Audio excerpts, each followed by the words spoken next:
여러분들과 함께 왕 세 명의 이야기를 나누는 것이 아니라 사실은 한 사람의 이야기를 할 거예요. 그것은 바로 그 유명한 다윗의 이야기입니다. 하나님의 사람, 하나님과 마음이 합했던 사람, 그래서 하나님의 귀한 사역의 항해를 아름답게 이루어갔던 사람 다윗을 이야기할 것입니다. 그러면 왕 하나면 이야기면 되지 왜 굳이 세 왕이 필요할까요? 여러분들에게 책 하나 소개할게요. 그것은 바로 진 에드워드의 새 왕 이야기라고 하는 책입니다. 책이 얇고 그리고 글씨가 커서 금방 읽기 쉬운 책 중에 하나예요. 그런데 이 책에서 아주 탁월한 인사이트 하나를 우리에게 줍니다. 그래서 왜 한 왕을 이야기하는데 새 왕을 이야기하는지 금방 여러분들 알게 되어질 것입니다. 책에 이런 표현이 있어요. 39쪽에 있는 내용입니다. 다윗은 37쪽에 있는 내용부터 하나님께서 다윗 왕 안에 있는 사울 왕을 보고 계십니다. 내 안에 사울이라고요? 다윗은 놀랐습니다. 네, 그렇습니다. 당신 안에 사울 왕이 있습니다. 다윗, 당신은 또 다른 사울입니다. 사울을 없앨 수 있는 방법은 단 하나뿐입니다. 당신 안에 있는 사울 왕을 제거하는 것. 그러기에 적어도 당신은 이제 하나님께서 당신을 왜 사울 왕 같은 사람 아래 두셨는지를 알게 되어질 것입니다. 39쪽에는 이렇게 또 기록되어져 있습니다. 다윗은 자신의 운명을 받아들였습니다. 그 잔인한 상황을 그저 끌어안았습니다. 저항하지도 반항하지도 않았습니다. 잠잠히 혼자서 그는 굴욕의 용광로 속으로 들어갔습니다. 이로 인해 그는 깊은 상처를 입게 되었습니다. 그의 속사람은 완전히 산산조각이 났습니다. 그리고 결국 그의 성품은 새롭게 변화되었습니다.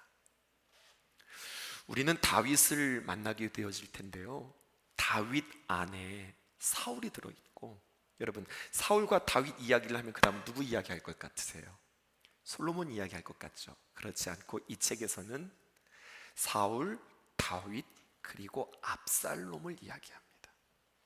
당신 안에 사울이 있습니다. 당신 안에 압살롬이 있습니다. 그리고 그것을 발견하셔야 하고 그것을 끄집어내셔야 합니다. 이 책이 그것을 이야기하고 있어요. 그래서 오늘부터 시작해서 우리는 사울의 이야기, 또 다윗의 이야기, 압살롬의 이야기를 통하여서 나 또한 내 안에 사울이 있지는 않은지, 내 안에 압살롬이 있지는 않은지 이것들을 점검하고 주님 앞에서 다윗처럼 아름답게 서서, 여러분 사역의 항해, 우리가 열심히 사역하는 것보다 더 중요한 것, 누가 그 사역을 하느냐, 이게 너무나도 중요한 이야기입니다. 그렇게 우리의 자신을 발견할 수 있었으면 참 좋겠어요. 이 책을 읽다가 성경 구절 하나가 떠올랐습니다. 그것은 바로 사무엘하 7장 14절에 있는 말씀입니다. 너무 중요한 표현인데요, 성경이 이렇게 이야기하고 있어요. 나는 그에게 아버지가 되고, 하나님께서 말씀하시는 거예요. 그는 내게 아들이 되리니. 하나님이 무슨 관계를 말씀하시는 겁니까? 나는 너의 아버지다, 너는 내 아들이다. 그런데 그렇게 아버지와 아들의 귀한 관계를 맺기 위하여 하나님은 이렇게 일하신다는 거예요.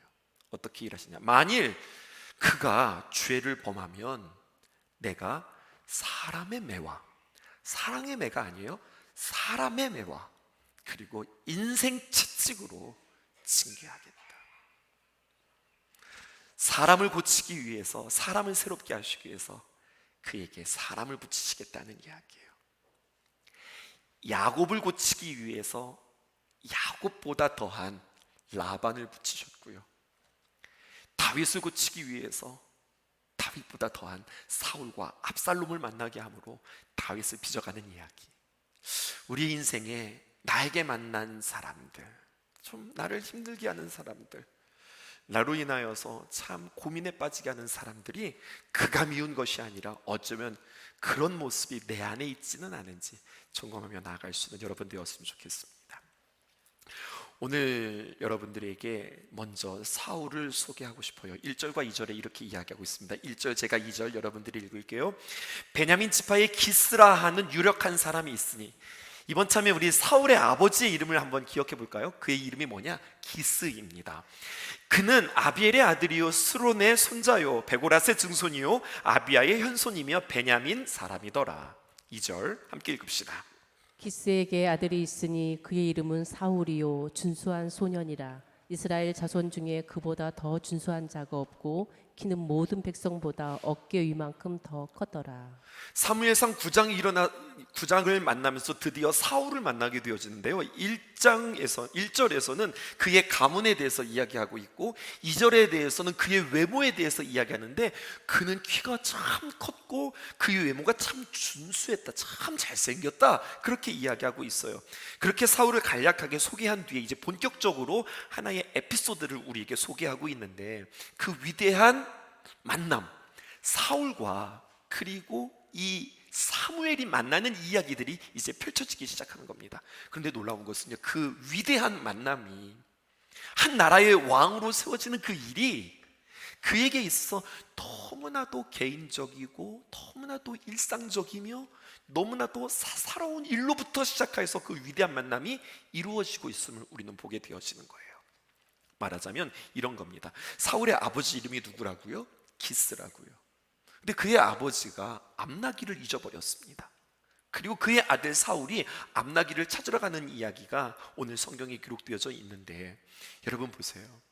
그 사울을 소개하면서 성경은 우리에게 네 가지로 그는 이렇게 참 멋지고 준수하고 외모만 준수할 뿐만 아니라 그의 마음도 참 멋진 사람이었다라고 우리에게 소개하고 있어요. 사울의 됨됨이를 우리에게 소개하는데 1절에 보니까 이렇게 기록되어 있습니다. 사울, 그는 누구냐? 맡겨진 일에 충성스러웠던 사람이다 라고 먼저 우리에게 이야기해주고 있습니다. 아버지 기스가 암나기를 잃어버렸어요. 그랬더니 사울에게 다음과 같이 명합니다. 3절에 사울의 아버지 기스가 암나기를 잃고 그의 아들 사울에게 이르되 너는 일어나 한 사환을 데리고 가서 암나기를 찾으라, 이렇게 이야기하는 거예요. 이러한 아버지의 요청에 사울이 어떻게 취하는가 보실까요? 4절입니다. 여러분, 중요한 단어, 반복되어지는 단어로 확인하면서 우리 4절 읽어볼게요. 시작. 그가 에브라임 산지와 살리사 땅으로 두루 다녀보았으나 찾지 못하고 사알림 땅으로 두루 다녀보았으나 그곳에는 없었고 베냐민 사람의 땅으로 두루 다녀보았으나 찾지 못하니라. 여러분, 제가 색깔을 넣어드렸죠. 어떤 단어가 반복되어지고 있습니까? 두루 다녀보았다, 두루 다녀보았다라고 하는 표현이에요. 3번 반복되어져 있는데, 여러분, 그 실제 성경 원어에 보면은요 3번이 아니라 두루 찾아보았다, 두루 다녀보았다, 이 아바르라고 하는 단어가 3번이 아니라 4번 등장하게 되어져요. 왜 4번일까요? 이 이유를 제가 뒤에서 설명할게요. 그런데 이 원어에 입각해서 성경 NASB 성경에서는요 요거를 잘 번역했어요. 제가 9장 4절에 원문을 띄워드릴 텐데 그 글을 다 읽지 말고 반복되어지는 표현을 보세요. 제가 색깔로 넣어드렸습니다. 9장 4절 이 원어에 근거하여서 영어 성경은 이렇게 표현하고 있어요. 띄워주실까요? 쭉 영문이 있는데 보면은 여러분, 제가 1, 2, 3, 4 숫자를 적었습니다. 그 표현이 다 똑같아요. 뭐냐면 passed through라고 표현합니다. 이게 무슨 표현이냐? 두루 찾아다녔다라는 거예요. 몇 번 등장했다고요? 4번 등장했다고요. 요거를 마음속에 생각하시고 제 말씀을 따라와 보세요. 여러분, 아버지 기스가 사울에게 한 이야기는 사실은 좀 당황스러운 이야기입니다. 잃어버린 암나기를 어디서 찾을까요? 그 당시 암나기는 집에서 굉장히 소중한 동물이긴 했습니다만, 여러분, 그 암나기가 얼마나 소중하고 가치 있느냐 이것을 떠나서 이 암나기는 말 그대로 살아있는 동물이잖아요. 여러분, 책을 잊어버리면 다행히도 책은 움직이지 않아요. 그 자리에 가만히 있어요. 우리가 잘 가서 찾으면 되는 거예요. 근데 동물을 잃어버리면, 쉽게 말해서 우리 애들을 잊어버리면 이거 좀 어렵습니다. 왜냐하면 잃어버리면 어머니들이 뭐라고 이야기해요? 야, 움직이지 말고 그냥 그 자리에 가만히 있어, 그렇게 이야기하는데 본인도 당황스러운 거예요. 암나기도 당황스럽단 말입니다. 길을 잃어버렸어요. 주인이 없단 말입니다. 어둑어둑해진단 말입니다. 그러니 이 암나기가 당황하니까 이 암나기도 막 돌아다니는 거예요. 어디 있을 법한데 그 자리를 찾지 못하고 암나기도 돌아다니고 사울과 사환도 같이 돌아다니는 판국에 찾기란 쉽지 않습니다. 특별히 이 사울이 오늘 막 찾아다니는 장소를 보았더니 사알림이에요. 이곳은 들짐승들이 자주 출몰하는 그러한 위험한 지명의 이름입니다. 또한 오늘 성경에 보니까 그가 어디를 다녔는가 보았더니 에브라임 산지예요. 이 에브라임 산지는 가나안 땅 중앙에 있는 산악지대입니다. 그렇기 때문에 이곳은 매우 험한 지경이에요. 그런데 오늘 성경은 뭐라고 표현했느냐? 두루 찾아다녔다. 두루두루 다니기를 마다하지 않고 암나기를 찾기 위해서 최선을 다하는 그런 사울의 모습을 우리는 보게 되어지는 거예요. 여러분, 아웅놀이라고 하세요. 아웅놀이, 이게 뭐냐면 어린애들 말입니다. 100일 지난 아이들한테 가가지고 자신 얼굴을 가렸다가 딱 보이면서 아웅 그러는 거예요. 혹은 까꿍 그렇게 하죠. 야옹 아니에요. 많은 사람들은 야옹이라고 하는데 야옹 아니고 아웅이에요. 없었던 아이 얼굴이 생겨나고 없었던 얼굴이 생겨나고, 그러니까 아이가 까르르 웃고 까르르 웃고, 그게 이제 보기 좋아가지고 아웅 까꿍 이제 그렇게 하는 거잖아요. 여기에서 비롯된 속담이 있습니다. 그것은 바로 무엇이냐? 눈 가리고 아웅한다. 눈 가리고 야옹한다가 아니라 눈 가리고 아웅한다. 무슨 뜻이냐면 이게 이런 뜻이 되는 거예요. 얕은 수로 사람을 속이는 것, 이것을 눈 가리고 아웅한다라고 하는 거죠. 오늘 이 사울이 말입니다. 아버지가 암나기 찾아 다짜고짜 이렇게 이야기할 때에 진짜 눈 가리고 아웅하는 거로, 아이고 아버지 아무리 찾아봐도 없어요, 이렇게 이야기할 수 있는 거거든요. 어디 가서 그 암나기를 찾아요? 이렇게 넘어가는 것이 아니라 할 수 있는 대로 최선을 다하여서 이 암나기를 찾는 충성스러운 모습을 보게 되었습니다. 여러분, 찾고 안 찾고를 떠나서, 일의 성취 여부를 떠나서 그 일을 감당하려고 최선을 다하는 사람, 여러분 이런 사람 참 예쁘지 않아요? 이런 사람 참 귀하지 않아요? 우리가 일을 한다면 정말로 어떤 성과를 내는 사람보다 잘 못하지만 정말로 그 일을 한번 해보려고 참 애쓰고 수고하고 충성스러운 사람, 너무 가능성이 있는 사람 아니에요? 이런 사람들을 보고 싶은 시대에 우리는 지금 살고 있습니다. 그런데 그거 아실까요? 사울이요, 아까 두루 찾아다니며 라고 하는 표현이 몇 번 등장한다고 그랬어요? 4번 등장한다고 그랬죠. 사울은 자기도 모르는 사이에 단순히 자기는 잃어버린 암나기를 찾으러 두루 찾아 돌아다니며 4번이나 반복되었지만, 자기도 모르는 사이에 장차 자기가 다스릴 지역을 두루두루 다니는데 4번 등장했다고 그랬죠. 동서남북, 사방을 다니며 앞으로 자신이 통치할 땅을 자신도 모른 채 지금 땅 밟기 하고 있는 모습이 성경이 우리에게 지금 보여주고 있는 거예요. 그가 다녔던 지역들, 사알림, 또 에브라임, 여러 가지 많은 그가 찾아다니는 지역은 훗날 그가 왕이 되어서 그 땅을 통치할 땅이었다는 거죠. 하나님의 그림, 하나님의 계획, 그리고 하나님의 준비. 우리는 일상인 것 같지만, 우리는 사소한 것 같지만 하나님은 그렇게 일하시는 겁니다. 또 하나 보실까요? 사울은요 어떤 사람이냐? 양지와 그리고 배려의 사람이에요. 양지하니까 뭐가 생각이 나세요? 양지, 음지할 때 양지일까요? 분명 고기의 한 부위는 아닐 것 같은데요. 이 양지라고 하는 뜻을 오늘 여러분 마음속에 한번 새겨보시기 바랍니다. 5절입니다. 이렇게 기록되어져 있어요. 그들이, 그러니까 사울과 사환을 말하는 거죠. 이것저것 막 다니다가 5절에 이제는 숲이라고 하는 땅에 이르렀습니다. 그런데 사울이 함께 가던 사환에게, 종에게 뭐라고 갑자기 이야기하냐? 돌아가자, 돌아가자. 내 아버지께서 암나기 생각은 고사하고 우리를 위하여서 걱정하실까 두려워하노라, 이렇게 이야기하고 있어요.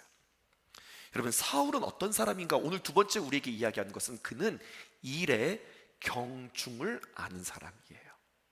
이게 참 지혜로운 사람입니다. 암나기를 찾으려고 사방을 열심히 충성스럽게 찾아다녔지만 이 일이 계속 진행되어지면 오히려 아버지가 돌아오지 않는 암나기를 걱정하는 것이 아니라 돌아오지 않는 아들을 걱정하게 생긴 거예요.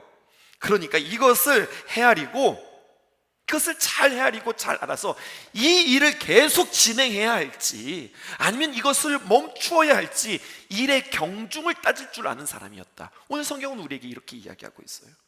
최선을 다했어요. 충성스러웠어요. 하지만 어느 시점에서는 정확한 판단력을 가지고 이제는 돌아갈 때, 이제는 포기할 때, 이제는 내려놓을 때 이것을 아는 사람이었다는 거예요. 여러분, 이것은 일도 마찬가지고 사람도 마찬가지입니다. 온 마음을 다하여서 집중하고 그리고 그를 사랑해야 할 때, 하지만 어느 시점에서는요 더욱 그를 집중하는 것이 아니라 잘못하면 집중이 집착이 될 수 있으니 과감하게 포기할 줄 아는 것, 접을 줄 아는 것, 일이든 사람이든 내려놓을 줄 아는 것, 이것이 지혜임을 오늘 우리에게 보여주고 있어요. 사울은 무엇보다도 무엇을 헤아릴 줄 아느냐? 아버지의 마음을 헤아릴 줄 아는 효심 있는 아들이라고 오늘 성경은 우리에게 이야기하고 있습니다. 아버지의 뜻을 알고 충성스럽게 최선을 다해보지만 어느 순간 돌아갈 것을 생각하고 늙은 아버지를 걱정하는 마음을 헤아릴 줄 아는 마음. 여러분, 양지라고 하는 단어 오늘 담아가시라고 그랬죠. 이게 이런 뜻이에요. 양자가 살필 양자를 써서 살피어 알지자, 살피어 안다. 차근차근 살펴서 안다. 이것을 내가 진행해야 할지 멈추어야 할지 이것을 분별할 줄 아는 거예요. 그리고 그에겐 또 어떤 마음이 있습니까? 배려의 마음이 있는 겁니다. 자상하게 마음을 나누어 생각해 주는 마음이 그에게 있는 겁니다. 오늘 본문 5절에서 사울은 누구일까요? 양지, 살피어 알아, 추진해야 할 일인지 포기해야 할 일인지 결단력 있는 사람이었고요. 그리고 배려, 불안해하고 있는 그리고 기다리는 아버지의 마음을 헤아리는 배려가 있는 사람이었다. 우리에게 이렇게 이야기하는 거예요. 한번 여러분, 제가 이야기할 테니까 생각하고 여러분들 대답해 보세요. 나이가 많으신 노모가 말입니다. 꾸정한 허리로 손수 뜨신 물을 가지고 그것을 대야에다 받아가지고 그리고 아들을 앉혀놓고 젊은 아들을 앉혀놓고 그 발 아래에서 그 아들의 발을 씻겨줍니다. 이 아들이 그 노모가 계속해서 자기의 발을 씻기도록 허락하는 것이 옳은 일일까요? 아니면 나이 많으신 이 노모께서 아들의 발을 씻기는 것이 얼마나 당황스러운 일이고, 아니 당황스러운 것은 둘째치고 어머니 이러다가 다치기 십상이에요. 이러다가 다치실 수 있을 것 같아. 다치면 큰일 나니 어머니 이제 그만하세요. 어머니 이렇게 안 하셔도 돼요 라고 말리는 것이 옳을까요? 여러분, 무엇이 답일까요? 여러분, 이 질문에 대하여서 이게 답입니다 말하기는 사실은 애매해요. 젊은 사람들이 케바케라는 말을 해요. 케이스 바이 케이스라고요. 상황에 따라서 이렇게 하는 것이 맞을 수도 있고요, 또 저렇게 하는 것이 맞을 수도 있어요. 지난주에 정말로 오래간만에 저희 장인어른과 장모님께서 저희 집에 2박 3일 동안 계셨다 가셨어요. 집에 놀러 오셨어요. 이제 새벽 예배 마치고서 이렇게 집에 돌아가는데 어디서 그냥 뚝딱뚝딱 소리가 나는 거예요. 그래서 새벽부터 이게 무슨 소리야 그랬더니 우리 장모님이 아침 일찍 일어나셔서 김치 냉장고 다 열어놓으시고 음식들을 다 정리하시고 버릴 거 버리고 챙길 거 챙기고, 김치 냉장고뿐만 아니라 온 집에 있는 냉장고는 다 열어서 반찬통 챙겨놓고 다 그라스에다가 넣어놓고 치워놓고 깨끗하게 정리하는 거죠. 뿐만 아니에요. 화단에 갔더니 화단에 잡초가 싹 다 뽑혀 있는 거예요. 언제 일어나셔서 언제 일어나서 이 풀을 그렇게 다 뽑아 놓으신 거예요. 제가 우리 장모님 보고 뭐라고 그랬게요. 이제 어머니라고 그러죠. 엄마 자주 오셔서 이렇게 청소 좀 해주세요. 어머니만 오시면 했더니 우리 집이 환해져. 어머니만 오면 진짜 깔끔해져. 자주 오셔요. 그런데 제 아내는 좀 생각이 달랐던 것 같아요. 속상했나 봐요.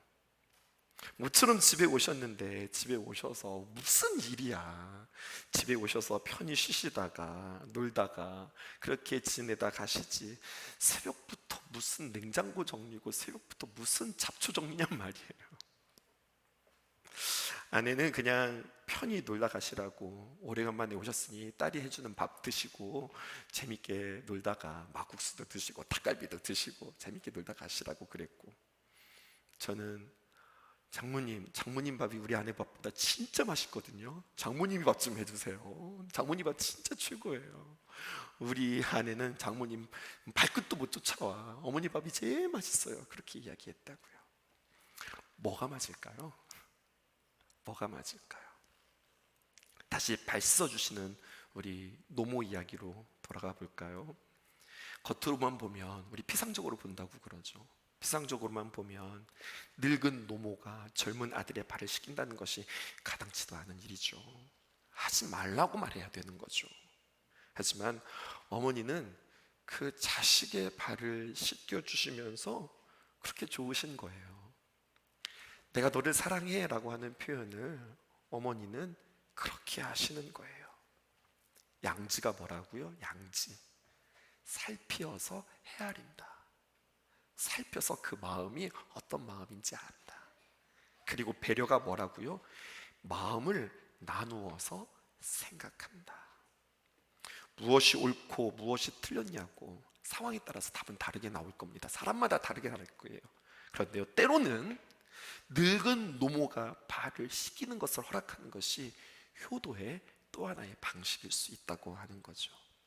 내 마음, 내 중심, 내 기준이 아니라 상대방의 마음, 상대방의 입장에서 생각하고 배려하는 것, 이게 필요한 것입니다. 오늘 우리가 본문에서 만나는 이 사울 말이에요.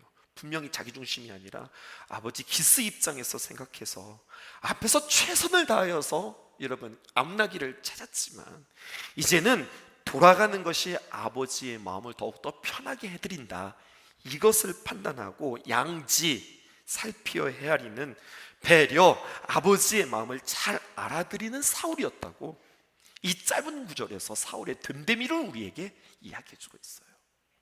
하나 더 보실까요? 사울은 어떤 사람이냐? 소통의 사람이었습니다. 6절 보실게요. 그가 대답하되 보소서, 이 성읍에 하나님의 사람이 있는데 존경받는 사람이라. 그가 말한 것은 반드시 다 응하나니 그리로 가사이다. 그가 혹 우리가 갈 길을 가르쳐 줄까 하나이다 하는지라.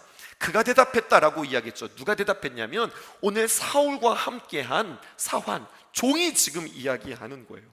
종이 지금 주인에게 지금 이렇게 하십시오라고 지금 요청하는 겁니다. 7절 우리 함께 읽어보실게요. 시작. 사울이 그의 사환에게 이르되 우리가 가면 그 사람에게 무엇을 드리겠느냐? 우리 주머니에 먹을 것이 다였으니 하나님의 사람에게 드릴 예물이 없도다. 무엇이 있느냐 하니. 자, 6절과 7절에 이르러 이제 본격적으로 사울이 사무엘을 찾아가는 그 과정들이 오늘 성경에 그려지고 있습니다. 그런데 6절과 7절에서도요, 여러분, 이 사울의 반짝이는 아름다운 모습이 우리에게 발견되어집니다. 그것은 바로 무엇이냐? 종과 지금 소통하고 있어요. 종과 이야기하고 있어요. 종의 말에 귀를 기울이고 그리고 그의 말을 잘 마음속에 새겨들어요. 사울이 만약에 외골수이고 독선적인 사람이라고 해서 다른 사람의 말을 듣지 않으면 종은 굳이 자기의 의견을 말하지 않을 겁니다. 여러분, 종의 정체성이 무엇일까요? 사환이 뭐 하는 사람일까요? 주인의 말에 그냥 예 하면 되는 거예요. 시키는 것에 대해서 그냥 하면 되는 거예요. 아무 생각하지 말고 네 의견 따위는 필요 없어. 주인이 시키면 그냥 하면 되는 거예요. 그냥 주인이 이야기할 때 예 하고서 그 일을 따르면 되는 거예요. 이게 종입니다. 그러면 그 종은 정말로 자신의 일을 잘한 거예요. 근데 이런 종에게 한 가지가 빠져 있어요. 뭐가 빠져 있느냐? 책임은 없어요. 책임은 누구에 있느냐? 그렇게 시킨 주인에게 있는 거지, 종은 그냥 시킨 대로 하기만 하면 그냥 그것은 끝나는 거예요. 그런데 오늘 사울과 함께한 이 사환 말입니다. 사울과 함께한 이 종은 달라요. 사울과 같이 책임을 지려고 그러는 거예요. 여러분, 잃어버린 암나귀는 주인의 암나귀를 잃어버린 게 아니라 주인의 암나귀를 잃어버렸는데 마치 내 암나귀를 잃어버린 것처럼 그가 같이 책임을 지려고 그래요. 잃어버린 일에 같이 속상해하고 있어요. 같이 간절한 마음으로 그것을 찾기를 원하는 마음이 이 종의 마음 가운데 있어요. 사울과 종과 주인의 관계였지만 아니요, 이들은 동료였고 이들은 한 팀이었습니다. 자신의 의견과 생각을 말한다는 것, 그것은 다른 말로 말하면은 여러분 그 일에 애정이 있고 그 일에 사랑이 있다는 이야기예요. 제가 많은 스케줄이 있기 때문에 저희 많은 스케줄을 우리 부목사님께서 관리해 주십니다. 그리고 우리 수련 전도사님들이 그것을 관리한 그 내용을 정리해 주시는데요, 요즘 들어서 부목사님이 저의 스케줄을 관리해 주시는 것뿐만 아니라 자꾸 하나 둘 일을 만들어서 자꾸 나에게 일을 시키세요. 이건 담임 목사님이 해주셔야 할 일입니다. 이건 담임 목사님이 가셔야 할 일입니다. 이번에는 이건 담임 목사님이 하셔야 됩니다. 다음번에도 목사님이 똑같이 해주셔야 합니다. 뭔가 일이 막 자꾸 늘어나요. 부목사님 요즘 나한테 왜 그래요? 나 요즘 바쁘다고, 나 요즘 힘들다고, 왜 자꾸 나한테 일을 시켜요? 그런 말이 있는데 뜬금없이 성령님이 내한테 이런 마음 주시는 거예요. 듣지 말아야 될 마음, 목사님 말씀에 순종, 뭐 이런 거죠. 하나님, 그냥 목사님이 아니라 부목사님이잖아요. 부목사도 목사다. 목사님의 말씀에 순종. 나 이런 마음 들었어요. 우리는 흔히 이런 생각들을 합니다. 젊은 사람이거나 나이가 어린 사람이거나 경험이 부족한 사람이거나 심지어는 배움이 부족해요. 나보다 훨씬 배우지도 못했어. 그러면 우리는 이렇게 이야기해요. 네가 뭘 한다고 그래? 네가 뭘 한다고 이래라 저래라 그래? 라고 말하기 쉽고, 아니 우리가 그렇게 말하지는 않지만 우리 안에 그러한 생각, 그러한 습성, 그러한 경향성이 있어요. 네가 뭘 한다고 그래? 부목사 네가 뭘 한다고 그래? 이런 마음이 우리 안에 있을 수 있단 말이에요. 그런데 여러분, 오늘 성경은요 이렇게 이야기하고 있어요. 때로는 우리 하나님은 어떻게 찾아오시느냐, 기가 막히게 어떤 드라마틱한 상황을 통해서 우리에게 오시는 것이 아니라 일상 속에서 소소하게, 때로는 충성스러운 이들을 통하여서 웨이메이커, 길을 만드시고 새 일을 행하시는 분이라고 우리에게 말씀하고 계세요. 여러분, 이 문장을 마음속에 한번 새겨보세요. 두 사람이 있어요. 그런데 그 두 사람이 본질과 뜻이 같다면, 띄워주실까요? 그 사람은 반드시 같이 할 사람이에요. 같은 꿈, 같은 비전, 같은 본질, 같은 뜻, 이 사람은 같이 할 사람이에요. 그런데 이 사람과 같이 하는데 관점이 같아. 일을 풀어가는 방식이 나랑 똑같아. 그러면 이 사람은 함께 하지 못할 사람이라고 이야기하는 겁니다. 왜? 나랑 똑같으니까. 그 방법, 내 방법이 그 방법인데 그 사람이 나에게 도움이 되어지지 않는 거죠. 여러분, 어떤 공동체가 건강한 공동체일까요?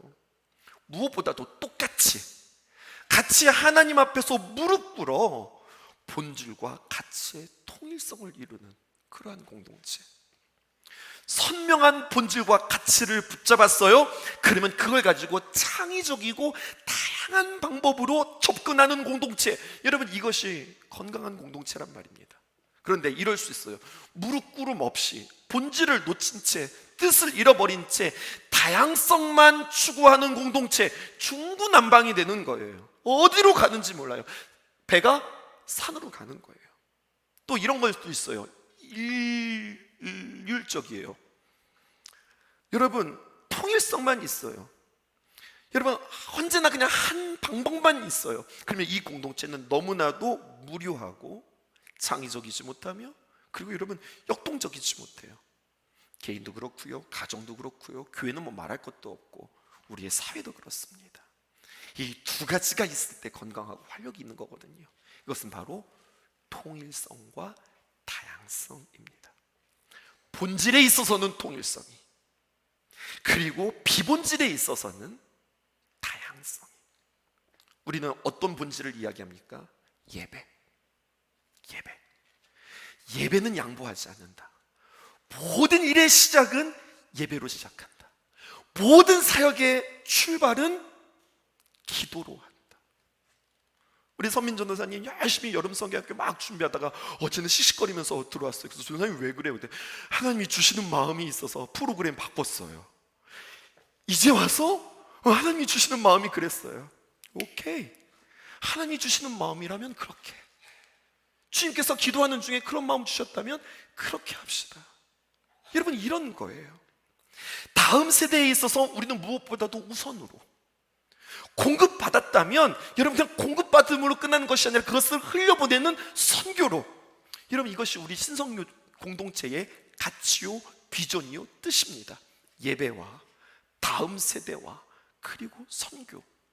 그러니까 예배라고 하는 것은 그냥 이런 예배가 아니라 언제나 하나님 앞에 무릎을 꿇고 하나님의 뜻을 구한다. 하나님이 뭐라고 말씀하시는지 내가 하고 싶은 거 하는 것이 아니라 하나님께서 들려주시는 말씀에 우리가 귀를 기울인다. 굳이 순서를 정한다면 다음 세대를 먼저 순서를 정한다. 그들을 먼저 앞세운다. 그리고 반드시 우리에게 주신 것들에 대해서 우리가 꽁꽁 부여잡고 있는 것이 아니라 이것은 선교라고 하는 것을 통하여서 반드시 우리는 흘려보낸다. 여러분, 이런 공동체가 될 수 있기를, 이러한 통일성과 다양성이 있기를 주님의 이름으로 축복합니다. 드디어 이제 사울과 사무엘이 만나는 장면, 마지막 한 절 보고 우리 마치겠습니다. 이렇게 기록되어져 있어요. 사울, 그는 어떤 사람인가? 겸손한 사람이었다. 이렇게 이야기하죠. 21절입니다. 앞에 이야기를 조금 생략했어요. 그리고 이제 만나는 이야기입니다. 사울이 사무엘을 만났어요. 그랬더니 사무엘이 그를 향한 앞으로의 비전들을 이야기하는데, 하나님께서 당신을 기름 부어서 왕으로 세울 것입니다. 이러한 하나님의 놀라운 비전을 듣습니다.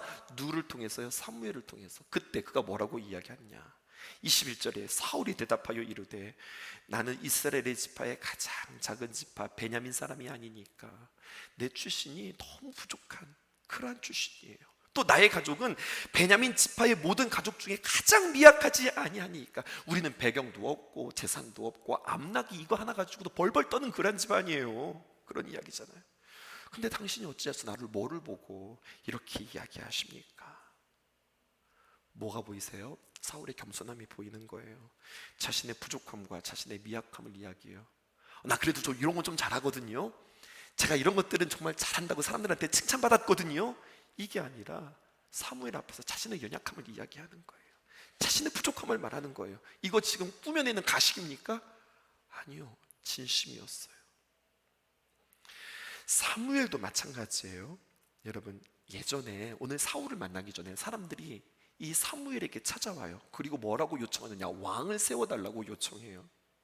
이 사실을 통해서 우리는 뭐를 알 수 있을까요? 이 사무엘, 그의 포지션, 그는 킹스메이커예요. 왕을 만드는 사람이에요. 그러니까 많은 사람들이 그에게 제안도 하고 그에게 잘 보이려고 하고 그에게 찾아오는 사람들이 얼마나 많이 있었을까요? 그런데 사울과 사무엘의 만남을 보세요. 사울, 그 앞에서 참 겸손한 사람이었고, 사무엘, 왕을 선택함에 있어서 자기가 좋은 사람, 자신 편에 있는 사람, 자신이 마음에 드는 사람, 이 사람을 꼽는 것이 아니라 하나님 앞에 기도하고 하나님께서 누구를 세우시냐라고 말씀하는 자를 세우는 이 사무엘을 보게 되어지는 거예요. 하나님 앞에 무릎 꿇는 자, 하나님 앞에 겸손한 자가 만나서 놀라운 새 역사가 창조되어지는 거예요. 사울 너무 아름답죠. 너무 멋지죠. 그의 됨됨이, 그의 충성스러움, 또 그의 결단력, 그는 소통하는 사람, 무엇보다도 겸손한 사람. 이 아름다운 사울의 이야기는 저에게는 너무나도 아프고 슬픈 이야기였습니다. 왜냐하면 이렇게 아름다웠고 순수했고, 여러분, 이 짧은 구절에 얼마나 그 사울의 아름다운 모습들, 그의 됨됨이가 있어요. 근데 이것들이 다 변질돼요. 이게 다 달라져요. 이 색이 다 변색되어져요. 그렇게 겸손했던 그가 시간이 지나자 그렇게 독선적이고 그렇게 교만한 자가 돼요. 왕을 그에게 기름 부으시면서 그를 세우실 때 벌벌벌 떨면서 저 아니에요, 저 아니에요 그랬던 자가, 사울은 천천히요 다윗은 만만이라 라고 하는 그 노래에 막 가슴이 유동치면서, 뭐라고? 다윗은 만만이고 나는 겨우 천천히라고? 그날부로 다윗을 죽이려고 작정하는 자가 사울이 되었어요. 어떻게 이렇게 되었죠? 여러분, 어떻게 이렇게 되었죠? 너무 멋지고 너무 근사한 사람이었잖아요. 어떻게 이렇게 되었을까요? 여러분, 이겁니다.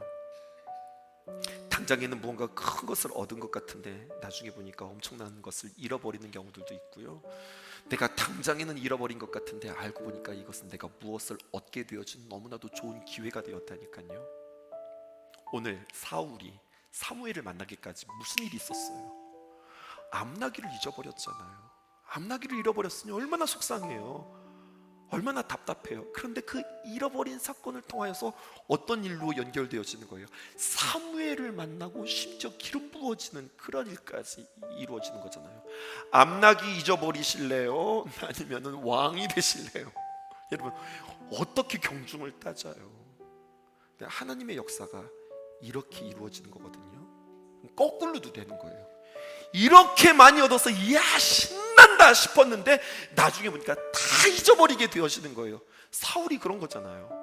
왕이 되어지고 그 풍성한 것들을 가진 자가 되었는데 이것을 잘 간직한 자가 아니라 그것들을 다 잊어버리고 아예 차라리 왕이 되지 말지, 왕이 안 되었으면 그렇게 타락하지도 않았을 텐데 그런 모습을 보게 되어지는 거예요. 결론, 그러니까 내가 무엇을 가졌느냐 갖지 못했느냐, 내가 무엇을 찾았느냐 무엇을 잊어버렸느냐, 이거보다 더 중요한 것, 이거보다 더 중요한 것을 온 성경이 우리에게 이야기해요. 하나님의 시선 앞에서 내가 언제나 한결같은 모습으로 서 있는 것, 소유가 중요한 것이 아니라 소속이 중요하다고 오늘 성경은 우리에게 이야기하고 있어요. 사역의 항해 2024년도 우리는 아름다운 귀한 사역들을 펼쳐나갈 때에 우리가 어떤 일을 하느냐, 이거보다 더 중요한 것, 그 귀한 일들을 감당하는 내가 누구냐, 내가 어디에 붙잡혀 있느냐, 내가 어디에 소속이냐. 우리는 위대한 일들을 감당하고 있어요. 잃어버렸던 11개의 교회를 찾고 우리가 지원하고 후원하고 그리고 그 교회를 세워가는 귀한 놀라운 일들을 감당하고 있어요. 그 일이 중요하지 않다거든요. 그 일을 감당하는 우리는 누구냐.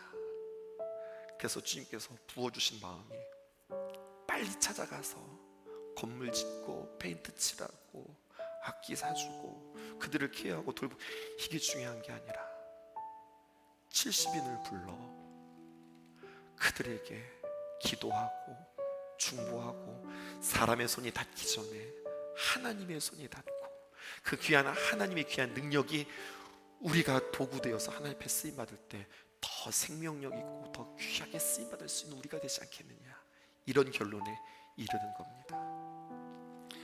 사랑하는 여러분, 우리의 일상에서 여러분들에게 도전되어지는 것들을 놓치지 않기를 주님의 이름으로 축복합니다. 이러한 선착순에 여러분들 욕심낼 수 있기를 바랍니다. 하나하나 여러분, 우리에게 기도 카드를 넘겨가면서 기도할 거예요. 그리고 우리는 성도들과 함께 그 선교지에 방문할 거예요. 그리고 두 번째 책이 나올 거예요. 이런 모습이었는데 하나님의 귀한 은혜로 이렇게 바뀌었습니다. 그러면 두 번째 책을 가지고 우리는 또 계속해서 기도할 거예요. 그랬더니 하나님께서 우리를 통해서 이렇게 만들어 주셨습니다. 이렇게 부어 주셨습니다. 그래서요, 우리의 기도는, 그 우리의 기도의 워크북은 점점점 쌓이면 쌓일수록 하나님의 역사, 하나님의 손길, 하나님의 도우심이 기록되어지는 사도행전과 같은, 신성교회에 펼쳐주신 하나님의 사도행전과 같은 귀한 역사를 주께서 이루실 겁니다. 이 일에 동참하시고 이 일에 기도하시고, 무엇보다도 내가 누구인가, 내 안에 있는 사울, 또 내 안에 있는 압살롬을 발견하는 귀한 여정 되어질 수 있기를, 그래서 다윗과 같이 주님과 마음이 합한 자 되어지기를 주님의 이름으로 축복합니다. 은혜 아니면 살아갈 수가 없네. 호흡마저도 다 주의 것이니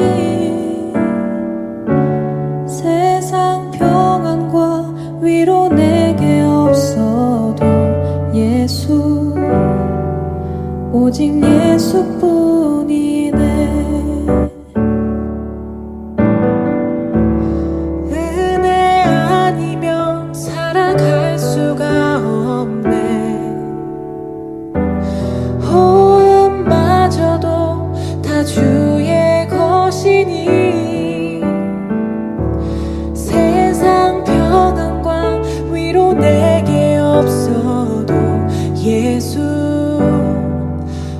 오직 예수뿐이네.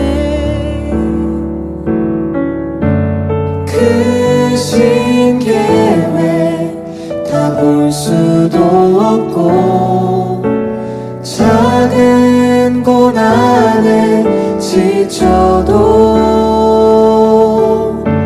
주께 묶인 나의 모든 삶 버티고 견디게 하시네.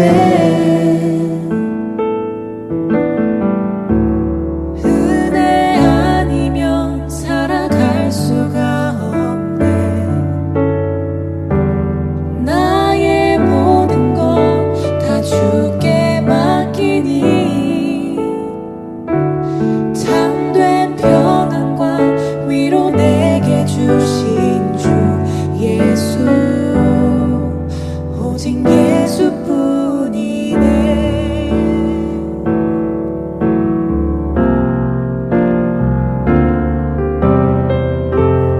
은혜 아니면 살아갈 수가 없네. 호흡마저도 다 주의 것이니 세상 평안과 위로 내게 없어도 예수 오직 예수뿐이네. 크신 계획 다 볼 수도 없고 작은 고난에 지쳐도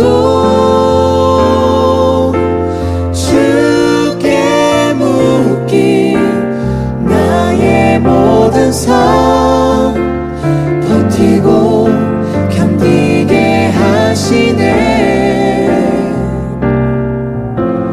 크신 계획 다 볼 수도 없고 작은 고난에 지쳐도 주께 묶인 나의 모든 삶 버티고 견디게 하시네. 은혜 아니면 살아갈 수가 없네. 나의 모든 것 다 주께 맡기니 참된 평안과 위로 내게 주신 주 예수 오직 예수뿐이네. 참된 평안과 위로 내게 주신 주 예수 오직 예수뿐